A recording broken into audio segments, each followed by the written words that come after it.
Hi, Namaste. My name is Henry Shadikar. Today I want to relaunch a video that I made in 2014 at the Sri Ramana Ashram. I had the honor to interview Mr. Sudaram Ramanan, who was the president of the ashram at the time and who was very kind to me. He let me film whatever I wanted in the ashram. And one day, out of the blue, Mr. Sundaram decided that he wanted to be interviewed.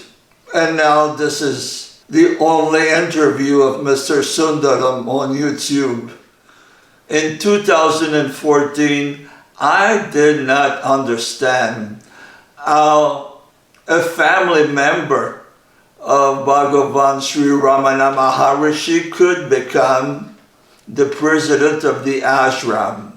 So recently I read this book, In the Service of Bhagavan, that really tells the amazing story on how Mr. Sundaram became the president of the ashram and now his very capable son, Dr. Anand Ramanan, is taking care of the ashram as president. So before we present the actual interview, I would like to give an introduction so you understand better the life story of Mr. Sundaram Ramanan.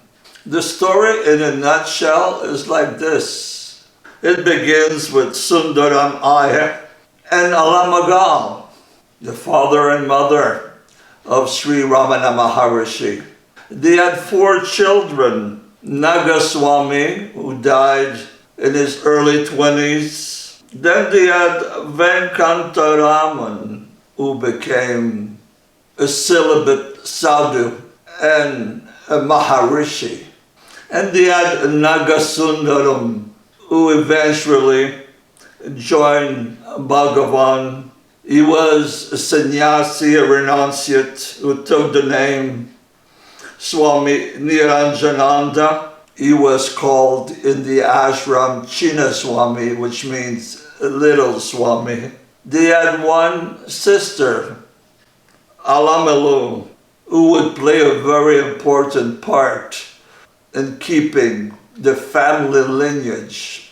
Alamagal really wanted grandchildren to keep the name of the family going forward. So Nagasundaram, he had two babies, but they died very young. He was married to a lady called Mangalam. One day, Alamagal and Mangalam went on pilgrimage to Tirupati to ask the Lord of that temple to grant a grandson. Now for you who do not know what Tirupati is all about, it is the most famous temple in India that is visited by 60,000 people every day. It's a temple going back all the way to the 3rd century, and the legend says that the murti, the statue, was not made by man, it self-appeared. I visited Tirupati in 2011, and it was one of the highlights of my life. I found an archive videos that shows what the murti and the worship is all about.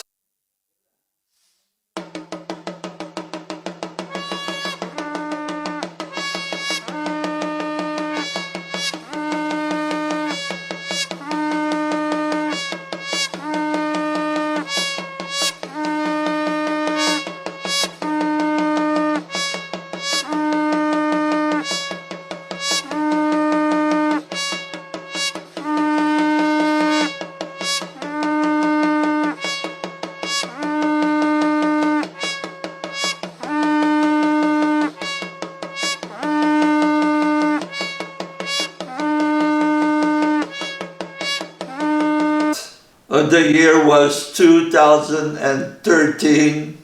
Mangalam went home and she had a son in 2014, DR VANKAT S, who would eventually become the president of the Sri Ramana Ashram from 1953 to 1994. At the end of his life, he became a renunciate at the Shiva Nanda Ashram in Rishikesh. DR VANKAT Ramanan, that Bhagavan called Venki too. He had 7 children, 3 boys and 4 girls. And each and every time he had a child, he would present the child to Bhagavan, who would hold it in his arm and he would give them a name. So in 1934, Mr. Sundaram, as a baby, was taken and put in the arm of Bhagavan Sri Ramana Maharshi, and Bhagavan gave him the name Sundaram.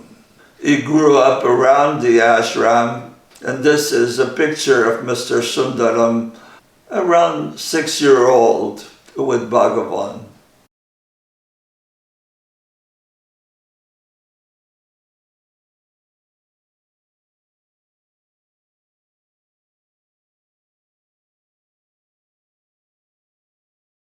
So I hope that this short introduction will make you appreciate even more the interview of Mr. Sudaram Ramanan.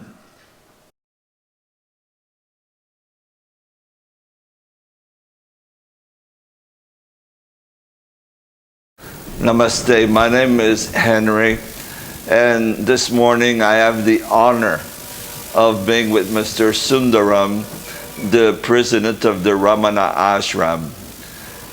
It is interesting to understand that Bhagavan himself set up the system by which family members, first of Chinnaswamy, then his son Venkataraman, and then his son Mr. Sundaram would take care of the ashram. I would like you to tell us any recollection that you have. I was 16 years of age when the Nirvana of Bhagavan took place in 1950, April 14th. In 49, May or June, a small boil developed on his left arm. The doctor of the ashram removed it and plastered it. And after 2 months, when the instead of the boil healing, it again grew up. Then doctors from Madras were called, and they found Maharshi had cancer.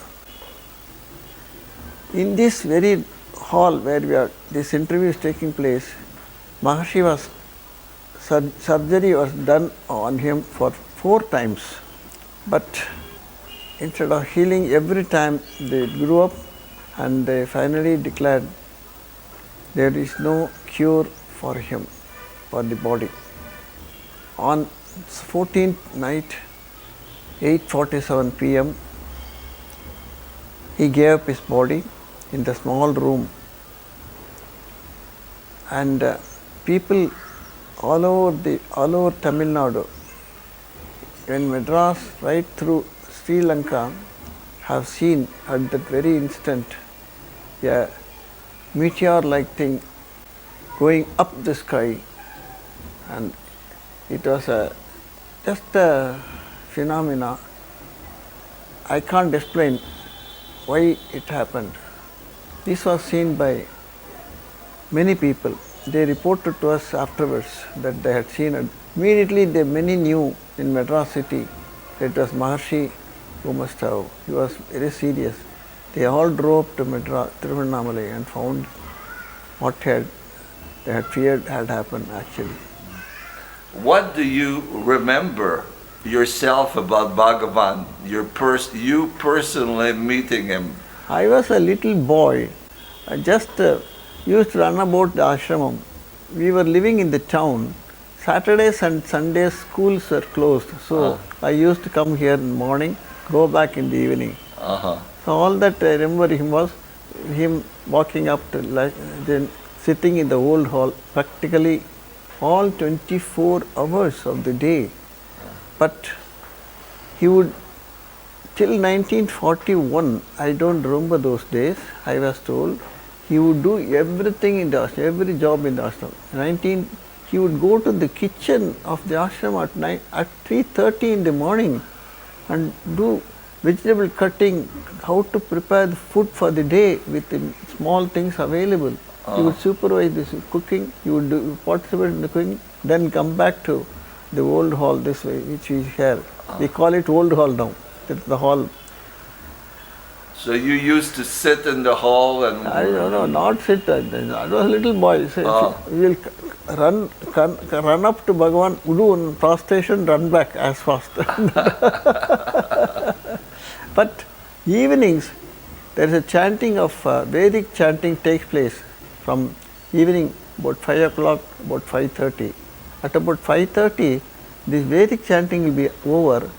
They will start chanting Bhagavan's Upadesa Saram, which begins with the words Kartuho Agya, Karturajnaya Prapyate Phalam. When that begins, I will run up to hall and sit with the Vedic voice and chant the whole Upadesa 30. There are 30 verses, teachings of Bhagavan contained in Upadesa Saram. Karturajnaya Prapyate Phalam Karma Kim Param Karma Tajadam Hitimahodadhau Patana Karanam Phalamashashvatam Gati Nirodhakam. Like that, this is again for 30 verses. It is chanted daily, even now it is done. Then the Nakarmanana they will do, and then Namaskaram. So you used to chant this as a little boy? This a little boy, right through. So, maybe some mistakes also. Okay. But because you were born in the family of Ramana Maharshi, was it difficult for you to accept Ramana Maharshi as a saint? No, I didn't know. He was more as a grandfather for me than Maharshi. I was not knowing much. Spiritually, I was least knowledgeable. Okay. Only I could see he was absolutely different in one sense, in that he was absolutely natural. There is some peculiarity in all of us. Yes. Nothing like whatever was available. He was absolutely natural, compassionate. Every squirrel, whether you are a squirrel or man or animal or woman, it's all the same for him. That I could see that I read later on his teachings, but I could see he was just like that. As a little boy, I remember it was not looking like a then surprise to me today, and I think, what is this? I have seen him sitting in the hall with one squirrel on his head and another on his thigh, playing with each other. Was he a tree branch? But he would be natural, he would be reading something. And he used to say, they have their own language. That means he knew the language of the squirrels. Oh, yeah? Yeah. Yes, just he said there is only one, his teaching later on when I read, his teaching is simply put. Yes. Every one of us has one universal heart. Only one heart, whether you are a worm or a man or woman or animal, there is only one universal heart in all of us. So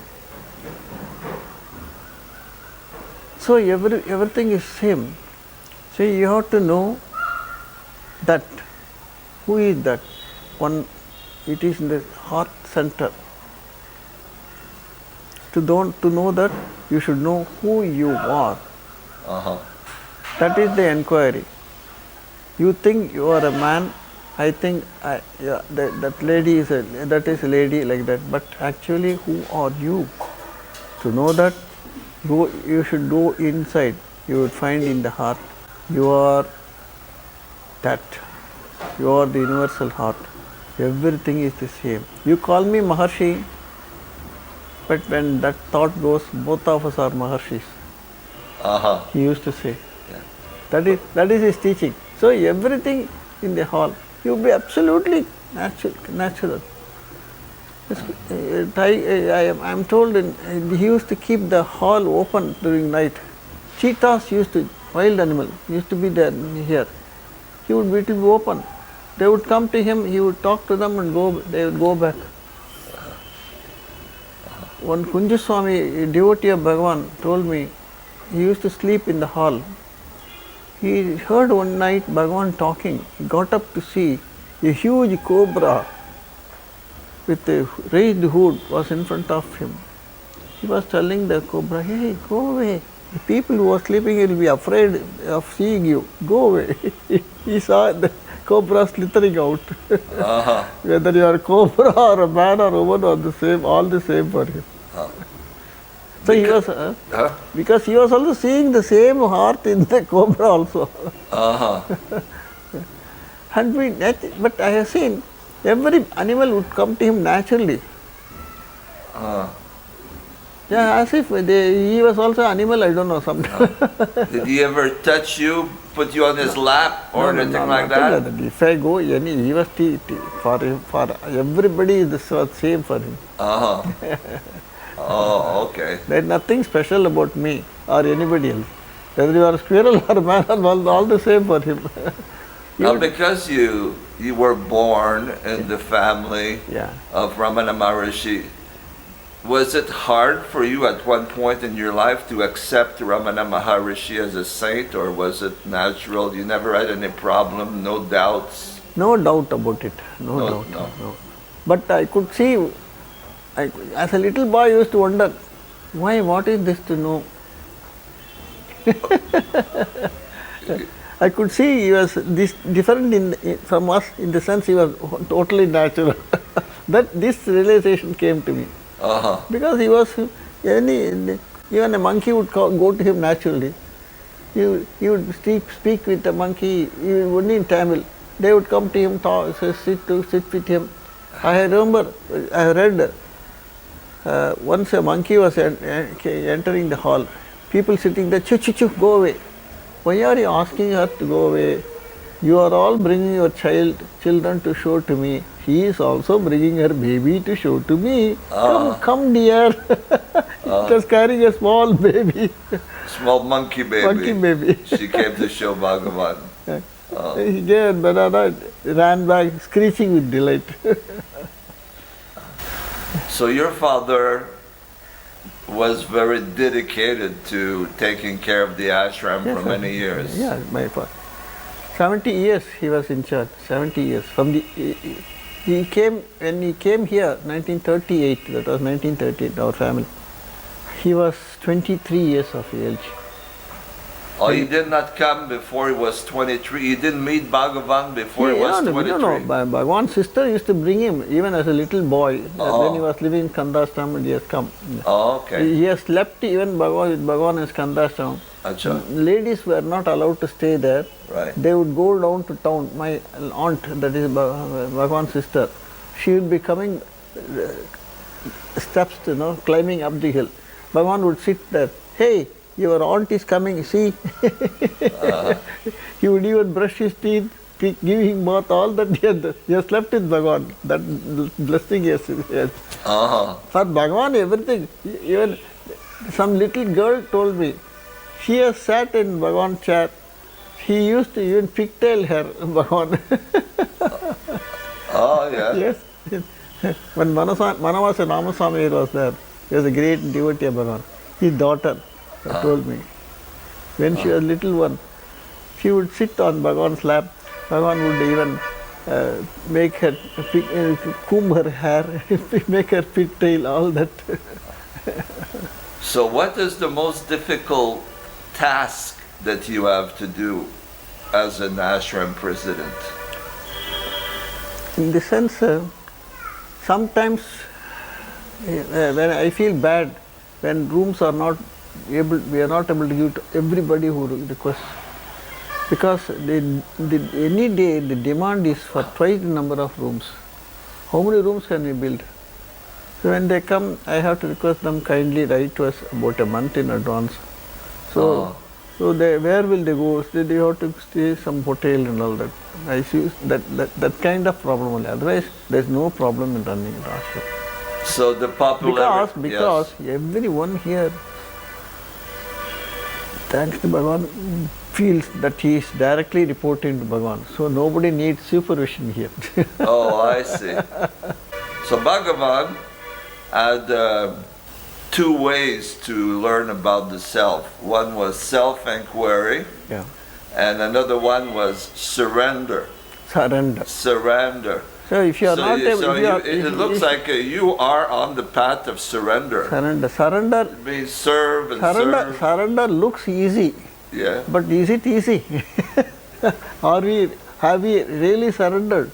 Sometimes we think surrender means you should be prepared to give everything to the Lord. You know, I don't know whether I'm ready for that.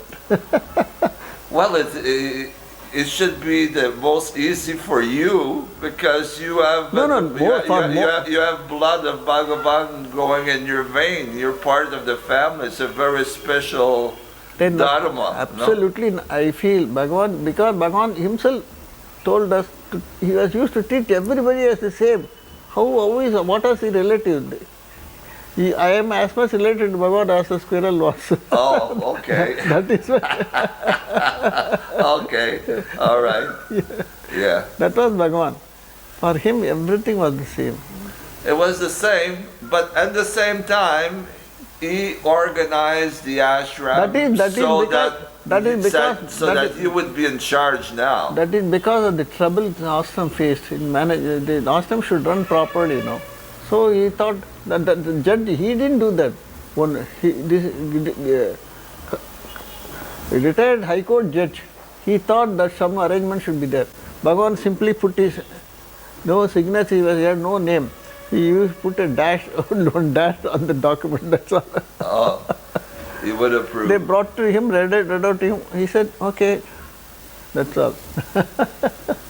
Now, is your son a devotee of Bhagavan also? Yes, he knows. He is a doctor in USA. Right. He comes very often, twice a year at least. He is already 50. So he has faith in Bhagavan. Oh, full, very much. He reads a lot about Maharshi. Excuse me to ask this question, but is there an age limit for you to be a president? No, this is life president. It's a life president. Yeah. So as long as you have, you will. Yeah. Unless by the document I hand over to somebody, that can only be to my son. As per document, I can't give it to you.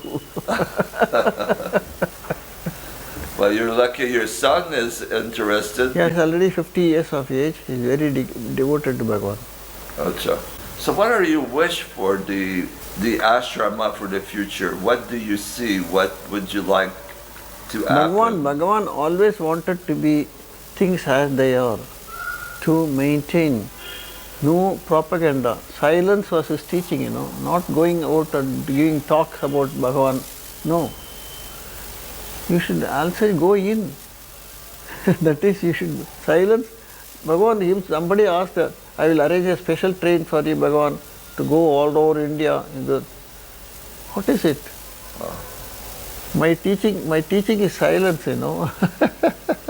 It was silent, but he also was very keen. He was very keen in distributing books also. No, not distributing. The books were published. He would not give any. If any questions on real spiritual matter is asked, he would answer. Achha.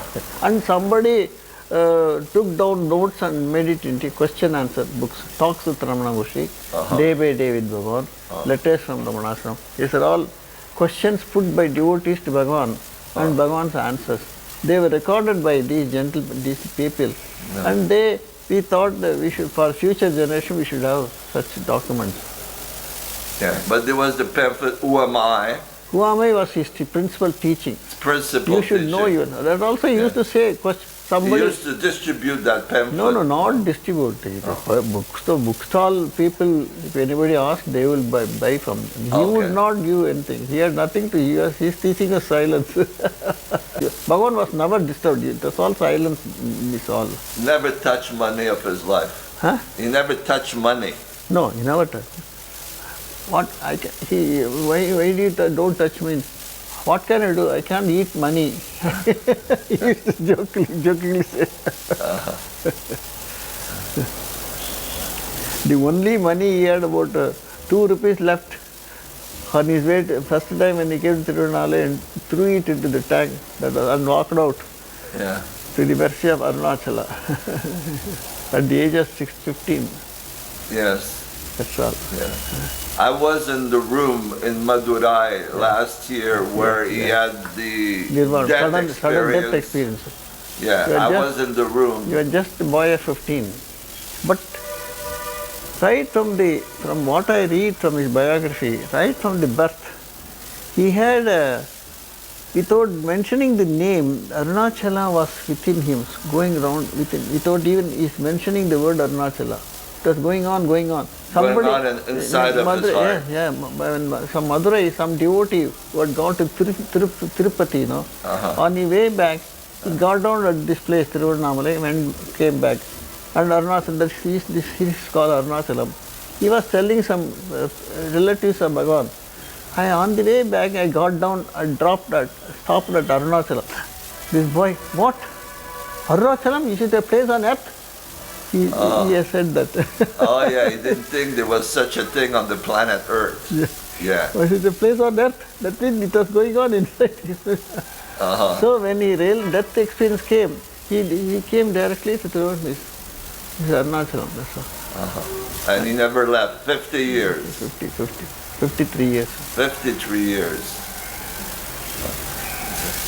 So the popularity of Bhagavan Ramana Maharshi is growing in the world, right? Yeah, that's because he was not seeing any difference between one religion and another.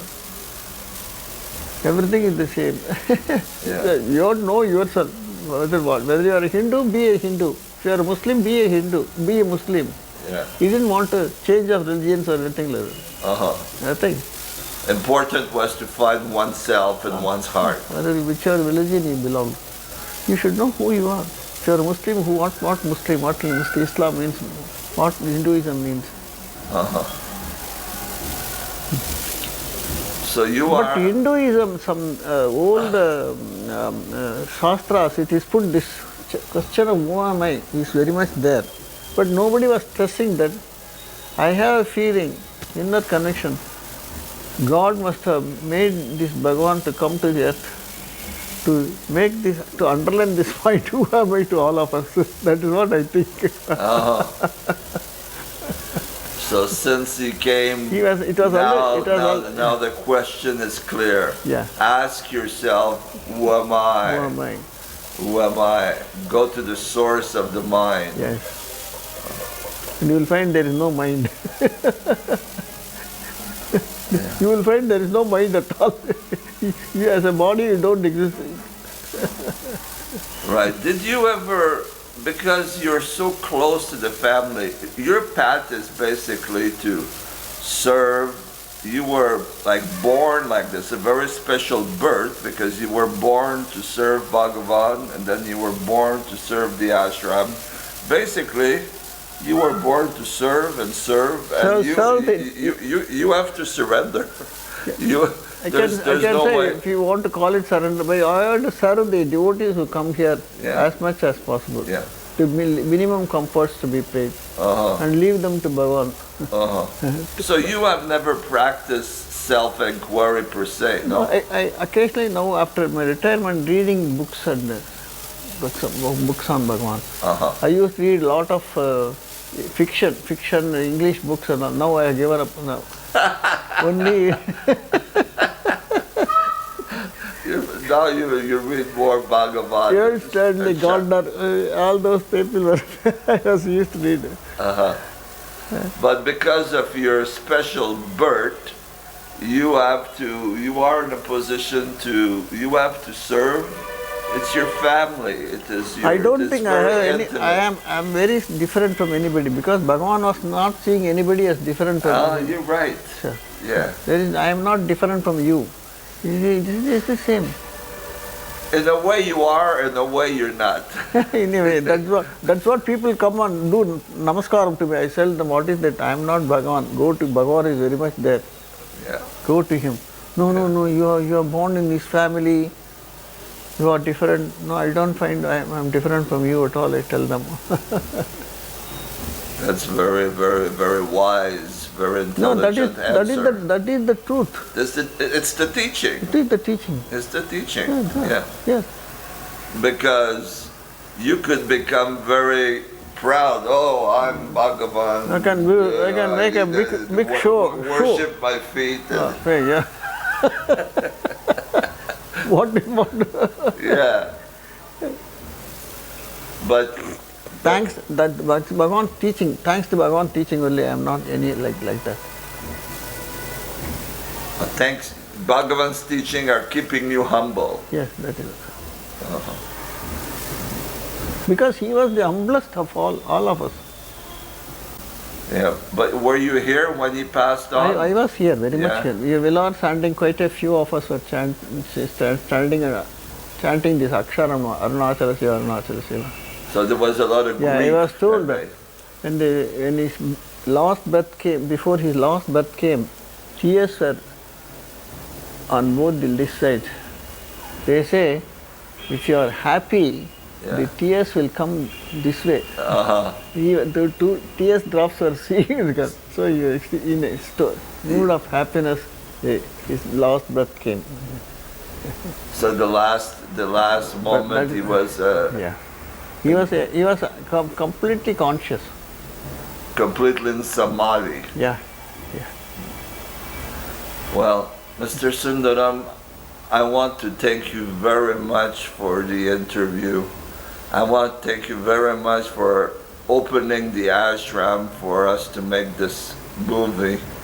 And we hope that we will, with your blessing, glorify Bhagavan and bring his message to more people around the world. Thank you so much. It's all Bhagavan who does everything here.